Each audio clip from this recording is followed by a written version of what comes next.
حضرت عمر بن الخطاب رضی اللہ عنہ سے روایت ہے، بیان کرتے ہیں کہ میں نے رسول اللہ صلی اللہ علیہ وسلم سے سنا، آپ فرماتے تھے کہ سب انسانی اعمال کا دار و مدار بس نیتوں پر ہے، اور آدمی کو اس کی نیت ہی کے مطابق پھل ملتا ہے۔ تو جس شخص نے اللہ اور رسول کی طرف ہجرت کی اور خدا اور رسول کی رضا جوئی و اطاعت کے سوا اس کی ہجرت کا اور کوئی باعث نہ تھا، تو اس کی ہجرت در حقیقت اللہ اور رسول ہی کی طرف ہوئی، اور بے شک وہ اللہ اور رسول کا سچا مہاجر ہے، اس کو اس ہجرت اللہ اور رسول کا مقرر اجر ملے گا۔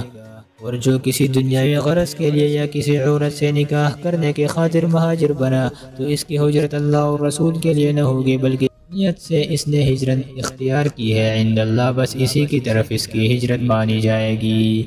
حدیث کی تشریح، اس کا جو ترجمہ میں نے پہلے ذکر کیا وہ خود مطلب خیز ہے، اور نفس مفہوم کے بیان کے لیے اس کے بعد کسی مزید تشریح کی حاجت نہیں۔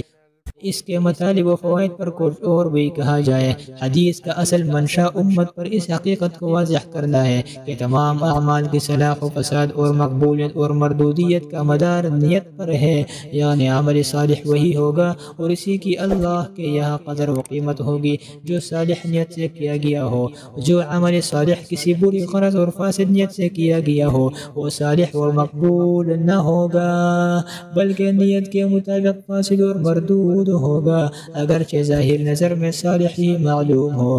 حاصل یہ کہ اللہ تعالی عمل کے ساتھ نیت کا اور ظاہر کے ساتھ باطن کا بھی دیکھنے والا ہے۔ اس کے یہاں ہر عمل کی قدر و قیمت عمل کرنے والے کی نیت کے حساب سے لگائی جائے گی۔ ایک غلط فہمی ہم میں ہے، کسی کو اس سے یہ غلط فہمی نہ ہو کہ جب دار و مدار نیت ہی پر ہو تو اگر برے کام بھی کسی اچھے نیت سے کیے جائے تو وہ اعمال صالحہ ہو جائے گی اور ان پر بھی ثواب ملے گا۔ مثلا اگر کوئی شخص اس نیت سے چوری اور ڈاکہ کرے کہ جو مال اس سے حاصل ہوگا اس سے وہ غریبوں اور مسکینوں کی مدد کرے گا تو وہ بھی ثواب کا مستحق ہو سکے گا۔ اصل بات یہ ہے کہ جو کام فی نفسی ہی برے ہیں اور جن سے اللہ اور اس کے رسول نے منع فرمایا ہے ان میں حسن نیت کا سوال ہی نہیں پیدا ہوتا، وہ تو بہرحال قبیح اور غضب الہی ہے، بلکہ ان کے ساتھ اچھی نیت کرنا اور ان پر ثواب کی امید رکھنا شاید ان کی مزید قباحت کا اور سزا میں زیادتی کا باعث ہے، کیونکہ یہ اللہ کے دین کے ساتھ ایک قسم کا کھیل ہوگا۔